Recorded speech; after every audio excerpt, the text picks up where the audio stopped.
if you can, try to discuss to me this crippling and devastating contradiction that covert operations have to be deniable because the commander-in-chief must otherwise, if they are undeniable, accept responsibility for involvement, quote, in an illegal and traditionally unpardonable activity.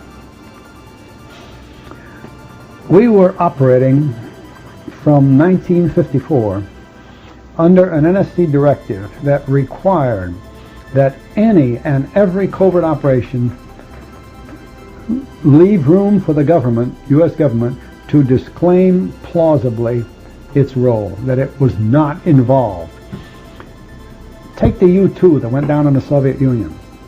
If you'd had a chance to study that plane, you'd find that every single instrument in the plane, the cloth and the fabric of the pilot's clothing, the tires, everything, had no names whatsoever. It didn't say Goodyear tires or something like that. You know, everything in it, those were scrubbed clean in order to retain deniability. We could say we had nothing to do with it. Well, of course, the U-2 going down was a very faulty operation, but I cite that.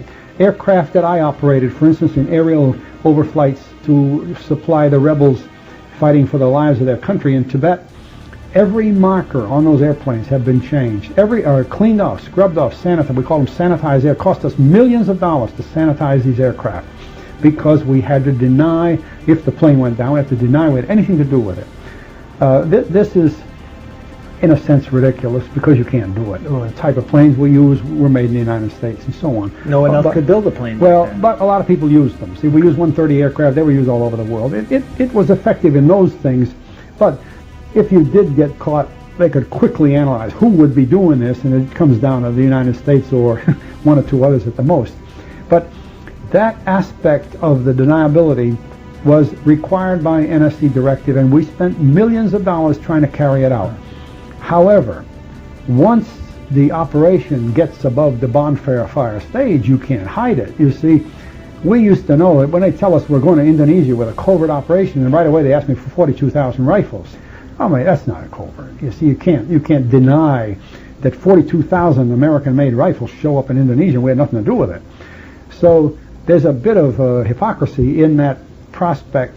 But in the early Eisenhower era, when that was written, they never intended operations to become large enough to be out of hand. Even the Bay of Pigs, as I have stressed earlier, was intended to be small aerial drops over the beach things, never an invasion. The invasion idea started after the Kennedy election in November of 60. Mm-hmm. So I find nothing wrong with these statements about the fact that the government attempted to keep these things really covert.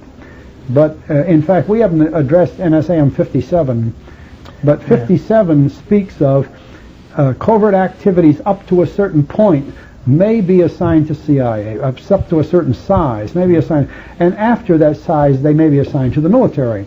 Well, they began to recognize in that era that there's only certain small things that should be assigned to CIA. After that, it's a military plan. You might just as well hoist the flag and say Americans are coming. You can't deny it, you can't hide it. And if you have to put up with this kind of action, which is a denial of the national sovereignty of your target country, no matter who it is, whether it's Iran or whether it's Peru or whether it's Indonesia, what you're really doing is denying the sovereignty of another nation. And that's criminal among the family of nations. So there's important considerations here, but in covert activities, you live with that.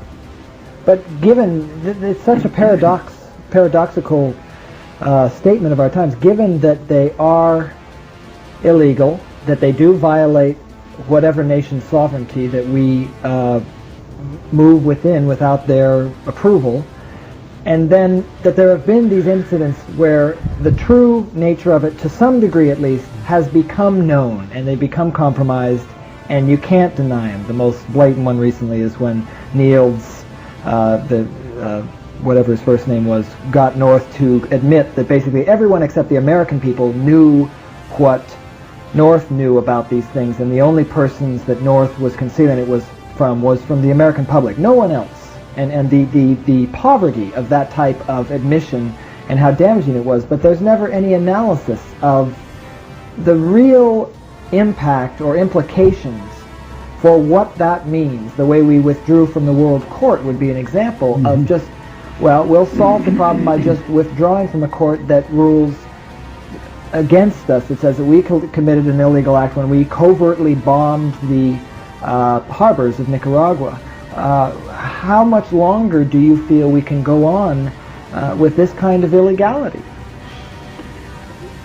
Well, let's be blunt about it. I have read in other books, and I only say that to soften the blow, and I believe thoroughly that there is no longer anything called sovereignty. It doesn't exist. Yeah. We are kidding ourselves if we think sovereignty exists any longer. If we want to just consider the fact that Soviet satellites circle over our country every half hour, obtain almost any information they want. If you go into the world of finance, in the world of communications, in the world of transportation, the whole global aspect, Walter Wriston himself, Mr. U.S. banker, has written a book called Risk and Other Four-Letter Words, in which he says categorically that we live in a one-world financial communications sphere, and that there is no such thing as national sovereignty. I think we need to think about that and believe it, and we reside in that community now. It's the way things are. The idea that there's such things as covert operations is kind of an old-time deal. It's like going back to horse and buggy. I think people that want to dwell on the fact that sovereignty ought to exist because it's a blessed event, well, that's gone, and I feel sorry for them. I've had a lot of people argue bitterly with me over that point, but how are you going to deny it? How's Walter Wriston going to deny it? So what we're really doing is I read only recently something that I have written about and believe, that we no longer are going to be able to resort to warfare. Now, nations are built on warfare. Nations retain their ability to control their people on the basis of the fact that they have an enemy somewhere and they must prepare for war. Now, that's traditional. That goes way back, but that's ended. And in place of that, covert operations is one side of it, but not a very good one. The other side is the enormous power of the economy today. And here, the United States, at least up to now, has had the advantage in economic power, just like we used to have the advantage in nuclear power. I think that this will be where the major struggles are fought, and I think that's why there's a realignment now coming about, because it serves no purpose for nations to sit each on one side of the world and the other with hydrogen bombs and thumb their nose at each other. We both know that given, barring a mistake, an absolute stupid mistake, there's no point in launching hydrogen bombs. Yeah. So a lot of the things that the government wrote in the 50s and took place in the Kennedy era in the 60s, or that I wrote in the 70s and so on, are really caught up by time. We live in the 80s and we're getting into the 90s, and the warfare from here on out is going to be economic. And it bothers me considerably to find that for the last decade we have had a president who reduced our economic position to an all terrible deficit and handed over to his successor a checkbook with an overdrawn account. This means the United States is not going to be able to write any checks or to carry out initiatives because we're broke. And in the days when you're going to run an economic war, the worst thing that could happen is to be broke. And these are the things we need to think about today. And I just as soon give up the whole idea of the secret team, because I don't think we're going to be calling on that kind of an operation any longer. I think the shambles of the Iran thing and the Contra thing is the end of it. I think it's wrapped up that kind of work. It doesn't accomplish anything. And the secrecy surrounding it does just what you said. We kept the secret from the American people. The rest of the world were laughing at us. But this will be overwhelmed by our present situation in the economic world, where we are broke. And if we don't do something about that, we're going to have many more serious problems than we've had looking down the guns at nuclear weapons and so on. I guess it's just a last question then, as far as looking at the momentum or the inertia of something like the secret team, as far as the support of the defense industry, that which Eisenhower warned, which he had learned about so painfully when his crusade for peace had been shattered by powers going down right before he went to see Khrushchev.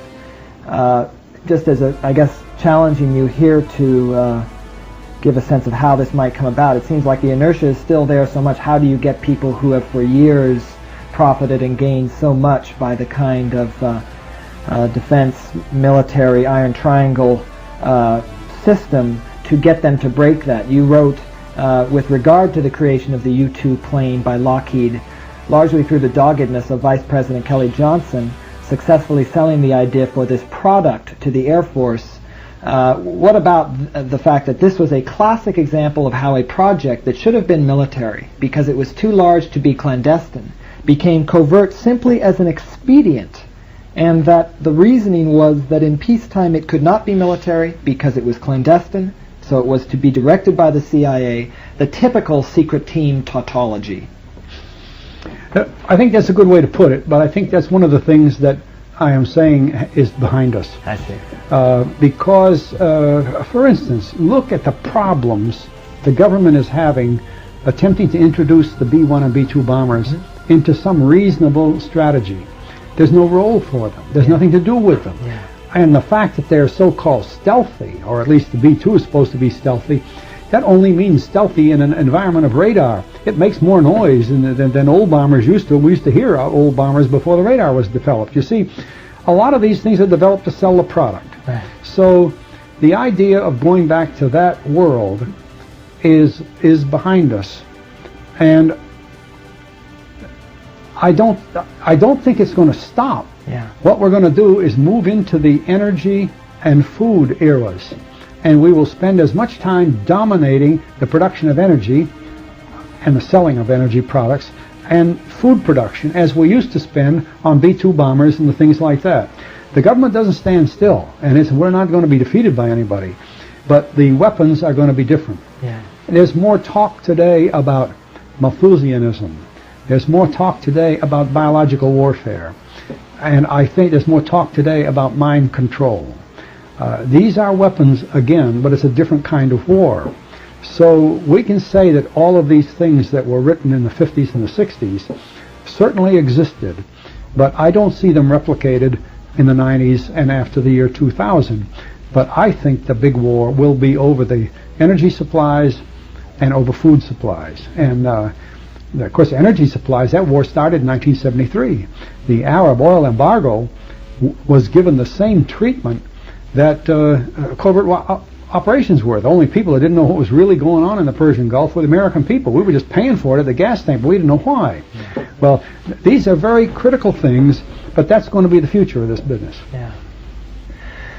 Well, that's a good close off on the secret.